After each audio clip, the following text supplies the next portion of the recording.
ലൂക്കോസിൻ്റെ സുവിശേഷം 19 അധ്യായം അതിൻ്റെ 8 വാക്യത്തിൽ നാം ഇങ്ങനെ വായിക്കുന്നു. സഖായിയോ നിന്ന് കർത്താവിനോട് കർത്താവേ, എൻ്റെ വസ്തുവകയിൽ പാതി ഞാൻ ദരിദ്രർക്ക് കൊടുക്കുന്നുണ്ട്. വല്ലതും ചതിവായി വാങ്ങിയിട്ടുണ്ടെങ്കിൽ 4 മടങ്ങ് മടക്കി കൊടുക്കുന്നു എന്ന് പറഞ്ഞു എന്ന് കാണുന്നു. പ്രിയ ദൈവമക്കളെ, അപ്പോൾ യേശു പറയുകയാണ്, യേശു അവനോട്, ഇന്നും ഇവനും അബ്രഹാമിൻ്റെ മകനാകയാൽ ഇന്ന് ഈ വീട്ടിന് രക്ഷ വന്നു എന്ന്. അപ്പോൾ ഇവനും അബ്രഹാമിൻ്റെ മകനായതുകൊണ്ട് ഇന്ന് ഇവന് രക്ഷ വന്നു എന്ന്. അപ്പോൾ സഖായി എന്ത് ചെയ്തു? സഖായി എന്ന് പറയുന്ന ആ ഒരു മനുഷ്യൻ സമൂഹത്തിൽ ഒരു വിലയുമില്ലാത്തൊരു മനുഷ്യനാണ്. കാര്യം എന്തെന്ന് പറഞ്ഞാൽ ആരോടും ഒരു സ്നേഹവുമില്ല. എത്രത്തോളം അടുത്തവൻ്റെ വകയെ പിടിച്ചു പറിക്കാമോ അത്രത്തോളം പിടിച്ചു പറിക്കും. അപ്പോൾ ഈ പൊക്കം കുറഞ്ഞൊരു മനുഷ്യനാണ്, ആരെയും വകവയ്ക്കത്തില്ല. ഇങ്ങനെയൊക്കെ പല കാര്യങ്ങൾ അവൻ്റെ പുറത്ത് ചുമത്തുവാനുണ്ട്. അപ്പോൾ അങ്ങനെയുള്ള ഒരു മനുഷ്യൻ എങ്ങനെയാണ് അബ്രഹാമിൻ്റെ മകനായെന്ന് വെച്ചാൽ തൻ്റെ ജീവിതത്തിൽ വന്ന ഒരു മാറ്റം എന്ന് പറഞ്ഞാൽ താൻ പിടിച്ചു പറിക്കാരനായിരുന്നു, അടുത്തവരെ സ്നേഹിക്കാത്തവനായിരുന്നു, അടുത്തവരുടെ കഷ്ടതയിൽ പങ്കുചേരാത്തവനായിരുന്നു, അടുത്തവരുടെ മുതൽ പിടിച്ചു പറിക്കുന്നത് മാത്രമല്ല താൻ കൽപ്പന ലംഘിക്കുന്നവനായിരുന്നു.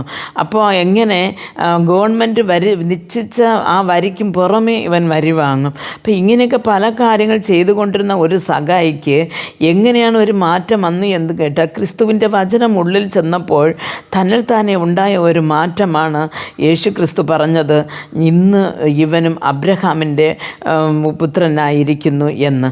അപ്പോൾ അവൻ പറയാണ്, കർത്താവേ, ഞാൻ വല്ലതും ചതിവായി വാങ്ങിയിട്ടുണ്ടെങ്കിൽ ഞാനത് 4 മടങ്കായിട്ട് ഞാൻ തിരിച്ചു കൊടുത്തുകൊള്ളാം എന്ന്.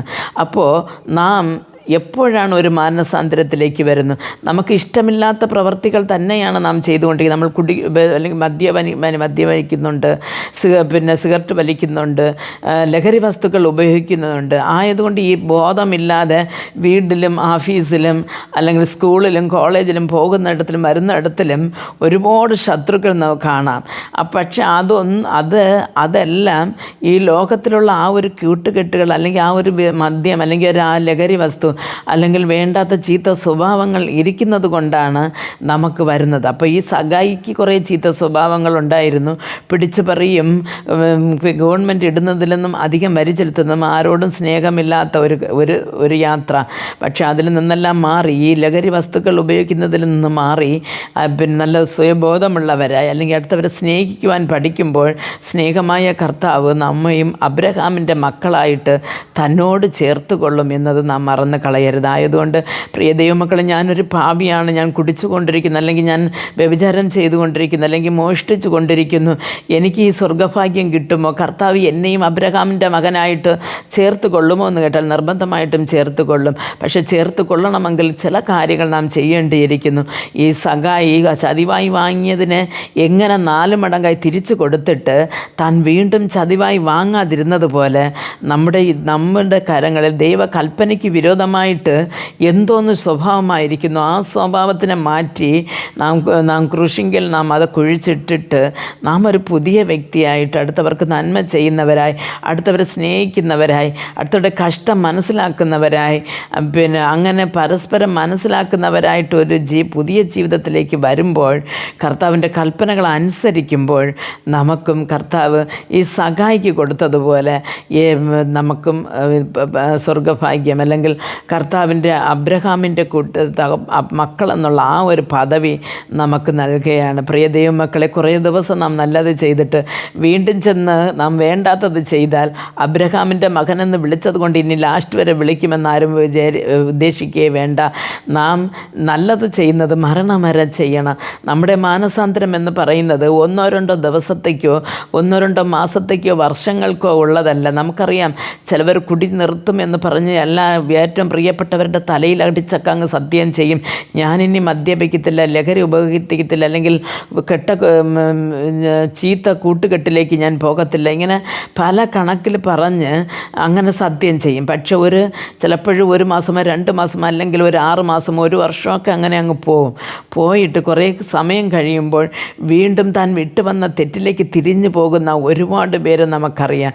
അതേപോലെ തിരിഞ്ഞു പോകുന്ന ഒരാൾ ഒരിക്കൽ മാനസാന്തരപ്പെട്ടു എന്ന് വിചാരിച്ചിട്ട് കർത്താവ് തന്നോട് കൂടെ ചേർത്ത് കൊള്ളുന്നില്ല. നമ്മുടെ മരണ ദിവസം എന്നാണോ അല്ലെങ്കിൽ മരണസമയം എന്നാണോ അതുവരെ നാം പിടിക്കുന്ന വിശ്വാസം അല്ലെങ്കിൽ നാം കൈക്കൊള്ളുന്ന സ്വഭാവത്തെ കർത്താവിൽ വിശ്വസിച്ച് നാം കൊണ്ടുപോകാൻ നോക്കുന്നു. അപ്പോഴാണ് നമുക്ക് പരദീശ ഭാഗ്യം കിട്ടുന്നതും അടുത്തവരാൽ നാം മാനിക്കപ്പെടുന്നതും. അങ്ങനെ ഓരോരുത്തർക്കും ദൈവത്തിൻ്റെ നല്ല കൃപയും കൃപാദാനങ്ങളും കിട്ടട്ടെ എന്ന് പ്രാർത്ഥിക്കാം. ഞങ്ങൾ അതിമാത്സല്യമായി സ്നേഹിക്കുന്ന ഞങ്ങളുടെ സ്വർഗ്ഗസ്ഥ പിതാവേ, ഇന്ന് ഈ വചനം കേട്ടുകൊണ്ടിരുന്ന ഞങ്ങളുടെ പൈതങ്ങളപ്പൻ്റെ കരങ്ങൾ തരുന്ന കർത്താവേ, എനിക്ക് വേണ്ടാത്ത എന്തൊക്കെ സ്വഭാവമുണ്ടോ അതൊക്കെ കർത്താവ് ഈ സമയത്ത് മാറ്റി ഒരു ദൈവം സഹായിക്ക് കൊടുത്തതുപോലെ കർത്താവ് പുതിയൊരു ഹൃദയത്തെ കൊടുത്ത് പുതിയൊരു ആത്മാവിനെ കൊടുത്ത് അങ്ങയുടെ വരവിലേക്ക് വേണ്ടി അങ്ങ് ഒരുക്കണമെന്ന് പ്രാർത്ഥിക്കുന്നു. ഒരിക്കലും നശിച്ചു പോകാത്ത കർത്താവെ ആ സ്വർഗീയ ഭാഗ്യം ഞങ്ങളെല്ലാവരും കർത്താവ് കരസ്ഥമാക്കുവാൻ തക്കവണ്ണം ദൈവമേ അതിന് കണക്കാക്കി കർത്താവ് നിൻ്റെ ഓട്ടം തികയ്പ്പാൻ കർത്താവെ നമുക്ക് കൃപ തരണമെന്ന് പ്രാർത്ഥിക്കുന്നു. യേശു ക്രിസ്തുവിൻ്റെ നാമത്തിൽ പ്രാർത്ഥിക്കുമ്പോൾ പ്രാർത്ഥന കൃപയോട് കേട്ട് മറുപടി നൽകി തരണം നല്ല പിതാവേ. ആമേൻ.